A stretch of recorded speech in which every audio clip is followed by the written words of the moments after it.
கொஞ்சம் விவரம் குறைவான ஒரு ஆளை கூட முட்டாள் என்று சொல்லுகிறோம். அது அவருடைய இயல்பு, அவ்வளவுதான்.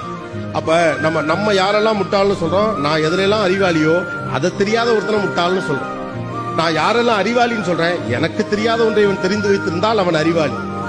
இப்படித்தான் நம்முடைய உறவுகள் எல்லாத்திலையும் நம்ம வைக்கிறோம். ஒவ்வொருத்தரும் ஒவ்வொரு மாதிரி, சரியா? உங்களை பொறுத்த வரைக்கும் கோபிநாத்துக்கு 4-5 விஷயம் தெரியும். எங்க அம்மாவை பொறுத்த வரைக்கும் இன்னும் கூட விவரம் இல்லாம இவன் இருக்கானேங்கிற கவலையில தான் எங்க அம்மா சாமி கும்பிடுது. ஃபேன் சுவிட்ச் எங்கன்னு தெரியல, லைட்டு சுவிட்ச் எங்கன்னு தெரியல, நீ எல்லாம் எப்படிப்பா பொழைக்க போற, எது பொழைக்க போறியா? இந்த பக்கம் ஒருத்தர் பேசிட்டு பாரு, ஐயா நீங்க தமிழ்நாட்டை சொத்தியா, எப்படியோ உடம்பு பாத்துக்கையா அப்படிம்பாரு.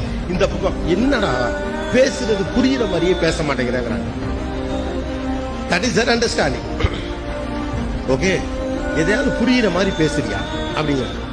அப்ப அம்மாவுக்கு அவர்கள் புரிதல் இருந்து உங்களை பற்றின ஒரு அபிப்பிராயம் இருக்கு, மனைவிக்கு அவர்களுடைய புரிதல் இருந்து உங்களுடைய அபிப்பிராயம் இருக்கு. மனிதர்களை நீங்கள் புரிந்து கொண்டபடி செயல்பட வேண்டும் என்று எதிர்பார்க்கிறார்.